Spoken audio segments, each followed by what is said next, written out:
Ford V Ferrari is directed by James Mangold and stars Matt Damon and Christian Bale as Carroll Shelby and Ken Miles, respectively. And this is the true story of how Ford decided to create the fastest car in the world in order to compete against Ferrari and possibly win the Le Mans 1966. And this was brought together by two men who, despite all odds and stingy corporate executives, tried the best they could to create that machine. And it leads to one pretty fast-paced movie. I've already spoiled a little bit about what I thought of this film, but nonetheless, I was excited about this film for quite a while now.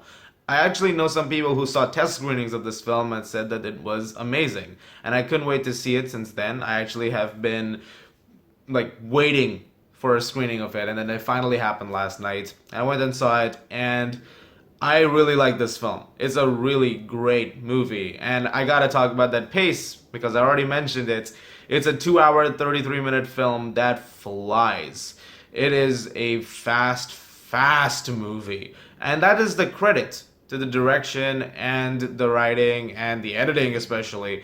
I mean, this film is relentless. It never stops for even a second, and the racing sequences are a credit to that, which are magnificent. The sound design, especially for the race sequences, is insane. You really feel like you're on the track driving alongside Ken Miles in this movie. And the result is just an absolutely brilliant experience. It needs to be seen on a big screen, especially, and it has to be seen on a screen which has a good sound system, I think.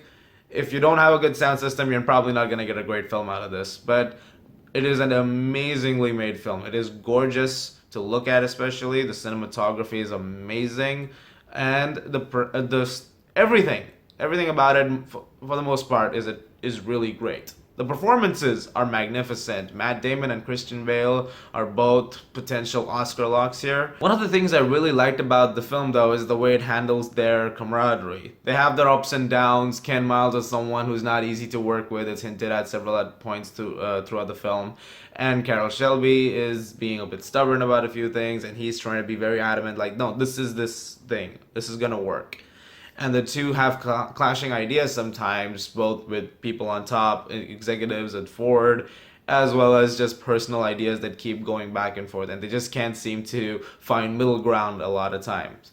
And because of that there is a lot of disagreements, but there's also a lot of agreement between the two of them because they have this common goal. They want to make this thing happen.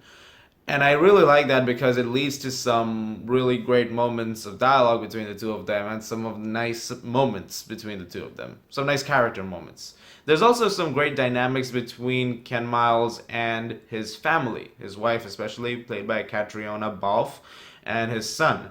And their dynamic is also really wonderful. There's a great scene between him and his wife on the road one time, which I really liked. And apparently a lot of from what I hear the actual stories, she was a very supportive person. She was very much involved in a lot of what Ken did, and that's definitely reflected in this film, which I did really like.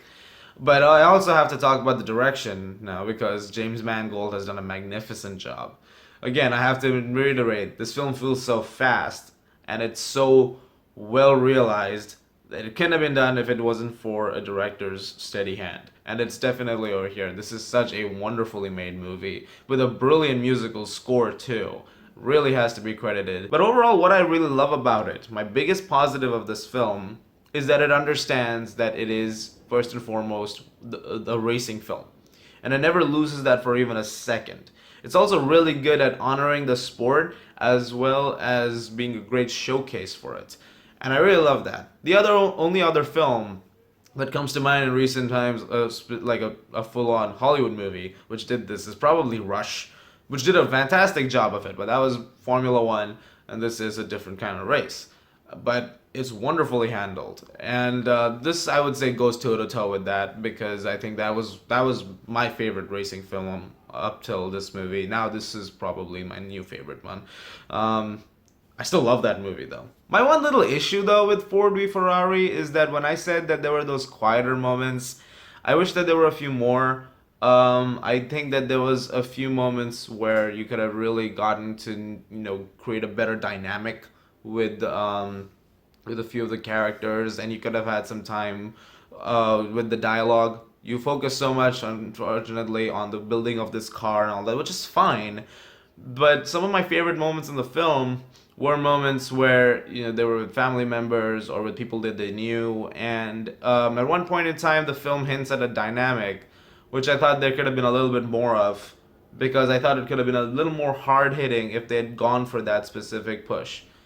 But that's just a minor little issue I have amongst a mostly flawless film. So, yeah. In the end, I still think Ford V Ferrari is a really great movie and one that you're really gonna love, and I can't wait for you guys to see it when it finally releases. I'm gonna give Ford V Ferrari a 9.5 out of 10.